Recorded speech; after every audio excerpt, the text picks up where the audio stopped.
Assalamualaikum warahmatullahi wabarakatuh.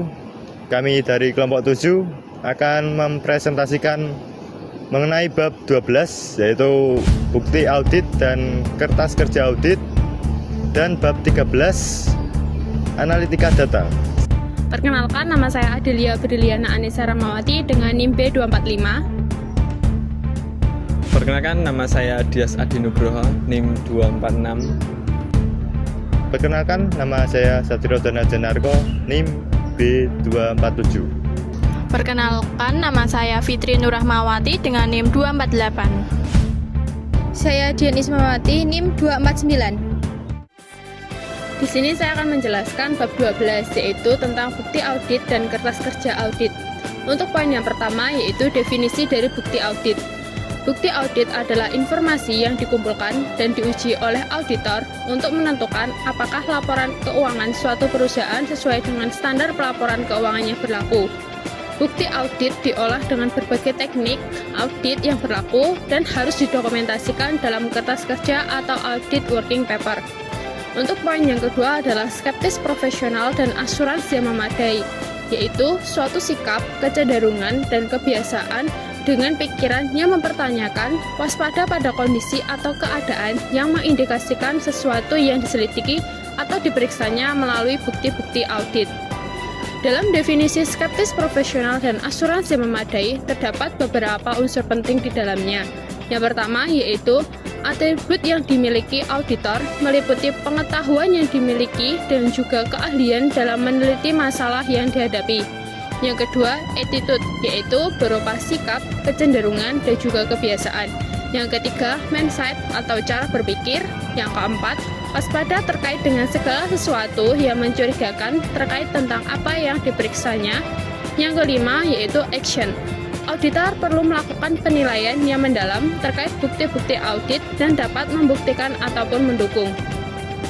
Yang terakhir yaitu tentang ciri bukti audit yang baik.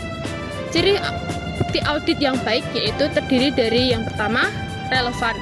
Relevansi suatu bukti audit mencerminkan hubungan antara bukti tersebut dan kegunaannya yang masuk akal serta saling bersangkutan. Yang kedua, reliability, yaitu suatu bukti dapat dipercaya apabila dari ketepatan bukti tersebut berasal dari sumber-sumber yang jelas dan dengan teknik yang sesuai berlaku. Umumnya, bukti lebih reliable jika diperoleh atau dikembangkan dari yang pertama, sumber yang independen dan kredibel. Yang kedua, sistem pengendalian internal yang baik. Yang ketiga, pemeriksaan fisik secara langsung. Untuk ciri yang ketiga yaitu adalah sufficiency, yaitu suatu kecukupan bukti berhubungan dengan kualitas yang dimana bukti tersebut harus aktual dan tidak bias. Ketika menentukan ketepatan suatu bukti, auditor dapat memperhatikan beberapa hal. Yang pertama, suatu audit mencari kesimpulan yang layak dan bukan mutlak. Yang kedua, data yang tidak cukup mengakibatkan ketidakmampuan menarik kesimpulan yang layak. Dan yang ketiga, bukti harus cukup mewakili populasi yang diperiksa. Prosedur audit, terdapat 8 prosedur audit. Yang pertama, inspection of records and document, yaitu adalah inspeksi catatan dan dokumen yang terbagi atas punching, tracing, and scanning. Punching adalah inspeksi catatan dan dokumen untuk mengetahui apakah ada transaksi yang tidak dicatat atau hilang. Vouching itu berasal dari kata voucher, yang berarti bukti dasar pembukuan. Lalu ada tracing, yaitu adalah proses menelusuri transaksi dalam mencatat accounting ke source dokumen. Tracing digunakan untuk mencari kesalahan dalam mencatat transaksi dan digunakan auditor untuk memastikan apakah sudah dicatat dengan benar. Lalu ada scanning, yaitu adalah menginspeksi dengan mendalam pencatatan dalam accounting dokumen untuk memastikan keautentikannya dan kecermatannya dalam melaksanakan prosedur audit.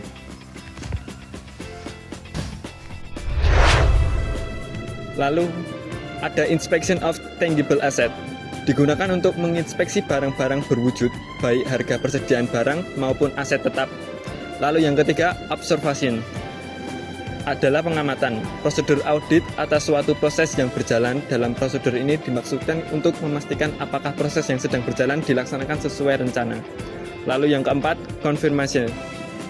Berarti penegasan. Dalam prosedur ini, auditor ingin mendapatkan penegasan dari pihak lain tentang keberadaan atas suatu informasi.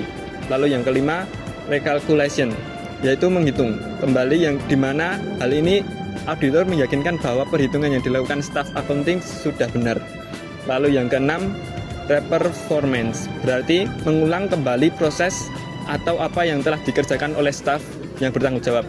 Yang ketujuh, analytical procedure, yaitu yang prosedur analitikal membantu auditor memahami bisnis dan perubahannya dan membantu mengidentifikasi area-area yang mempunyai potensi resiko.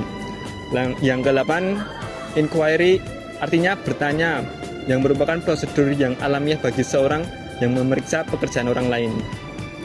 Lalu untuk audit software, generalized audit software atau disingkat dengan GAS, dapat membantu auditor dalam melakukan berbagai operasi seperti memeriksa file, lalu menghitung kembali perhitungan yang ada, memilih dan mencetak sampel dalam menghitung hasil sampling, lalu membandingkan informasi dalam file yang terpisah, dan mengurutkan atau menformat kembali data.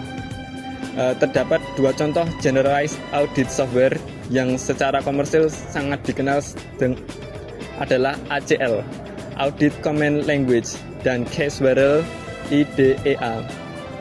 Lalu untuk jenis kertas kerja, diantaranya yang pertama, program kerja untuk mendokumentasikan sifat, lingkup, dan kapan prosedur akan diaudit. Lalu yang kedua, kertas kerja berisi anggaran waktu dan alokasi sumber daya audit. Yang ketiga, kuesioner untuk mengumpulkan informasi dan mencantumkan tujuan, risiko, pengendalian kegiatan operasi, dan lain-lainnya.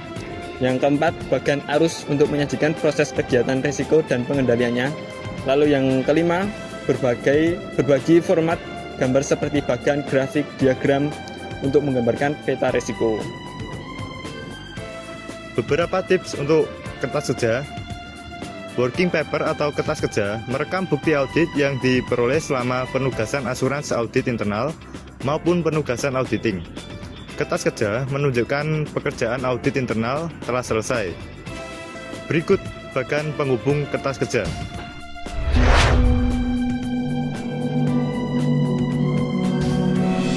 Selanjutnya, format kertas kerja harus mencantumkan beberapa informasi yang mendasar, yaitu antara lain nama klien, periode yang diperiksa, tanggal dibuat dan selesainya kertas kerja. Selanjutnya, judul atau hal yang diperiksa, nama penugasan, cross reference atau reference ke dokumen atau kertas kerja lain. Selanjutnya, paraf atau tanda tangan auditor internal yang membuat kertas kerja, paraf atau tanda tangan manajer audit yang mereview. Kemudian, bukti audit yang direkam di kertas kerja harus memenuhi diantaranya akurat dan dapat dipercaya, relevan dan ringkas, lengkap, memberi nilai tambah, rapi dan terbaca, terstruktur. Selanjutnya, keuntungan dari standarisasi kertas kerja. Yang pertama, memastikan adanya pendekatan yang konsisten dalam semua audit, membantu dalam melatih staf. File-file audit disajikan dengan cara yang sistematis dan profesional yang memudahkan membaca dan lebih efisien dalam mereview. Yang terakhir, memudahkan menjelaskan ke klien jika temuan audit dipertanyakan. Bab 13, internal audit, yaitu analitika data. Definisi analitika data. Analitika data merupakan proses pengumpulan dan menganalisis data yang kemudian menggunakan hasilnya untuk membuat keputusan yang lebih baik. Survei di antara para pimpinan SPI atau para CAE menunjukkan makna dari istilah analitika data yang paling populer. Yang pertama, analisis data operasional. Yang kedua, informasi yang dihasilkan lewat penggalian dan mining. Yang ketiga, proses yang berulang-ulang dan otomatisasi yang mencari pola-pola tertentu dan membuat penyimpangannya. Analitika data menangani data besar yang dimana sifat data besar ditandai dengan volume, velocity, dan veracity atau disingkat dengan 4V. 4V dari data besar berikut bagiannya. Secara sederhana, makna dari 4V adalah 1. Volume, menggambarkan berapa besarnya data tersebut. Yang kedua, variety, menggambarkan seberapa beragamnya data tersebut. Yang ketiga, velocity, menggambarkan kecepatan dalam mengolah data. Yang keempat, veracity, menggambarkan kualitas dan akuratnya data. Selanjutnya, 7 dari V data besar. Yang pertama, volume, menggambarkan berapa besarnya data. Yang kedua, variety, menggambarkan seberapa beragamnya data tersebut. Yang ketiga, velocity, menggambarkan kecepatan dalam mengolah data. Yang keempat, veracity, menggambarkan kualitas dan akuratnya data. Yang kelima, value, data besar yang tidak ada artinya, kecuali jika ia bernilai dan nilainya datang dari kemampuan kita menarik informasi yang terkandung dalam data besar. Yang keenam, variability, data berupa secara konstan. Yang ketujuh, visualization, yaitu apakah data besar ini dapat dibaca atau diakses oleh pengguna. Memahami analitika data. Analitika data meliputi bermacam-macam jenis analisis data atau data analisis. Segala jenis informasi dapat disarikan dengan teknik-teknik analitika data untuk mendapatkan wawasan yang dalam bentuk tujuan perbaikan. 5 langkah analitika data. Langkah pertama, apa pertanyaan yang Anda harapkan dijawab oleh proses analitika data ini? Langkah kedua, perolehan data adalah mendapatkan data yang diperoleh untuk analisis ini, atau dalam istilahnya adalah dapatkan akses ke data yang diperlukan. Langkah ketiga, bersihkan dan normalkan data merupakan terjemahan dari clean and normalize the data. Langkah keempat, lakukan analisis data. Langkah kelima, komunikasikan hasilnya. Untuk apa sih analitika data itu? Analitika data dapat bermanfaat untuk membantu bisnis mengoptimalkan kinerjanya. Beberapa fungsi dan kegunaan analitika data. Yang pertama, compliance atau kepatuhan, berguna untuk mengevaluasi laporan biaya dan penggunaan kartu pembelian dan melakukan audit atas transaksi dengan para pemasok dengan memanfaatkan penagihan untuk menentukan adanya anomali data. Yang kedua, fraud detection and investigation atau deteksi fraud dan investigasinya. Digunakan untuk identifikasi adanya ghost employees, pemasok fiktif, dan hubungan khusus antara pegawai dengan pemasok, serta investigasi gejala fraud. Yang ketiga, operational performance atau kinerja operasional, digunakan untuk analisis persediaan yang bergerak lambat dan identifikasi indikator kunci sukses dengan perusahaan sejenis.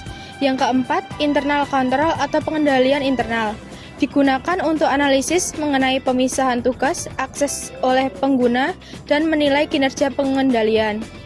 Selanjutnya, jenis analitika data. Yang pertama, descriptive analytic, adalah analitika data itu harus bersifat deskriptif. Yang kedua, diagnostic analytic, adalah analitika data itu bersifat diagnostik.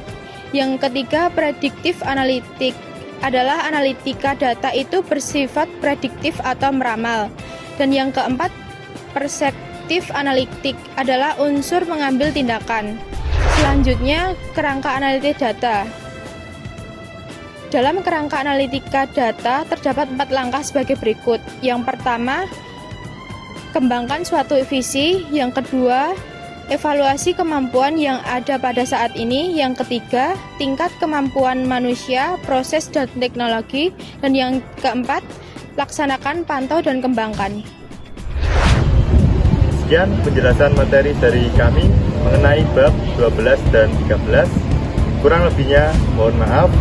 Wassalamualaikum warahmatullahi wabarakatuh. Terima kasih.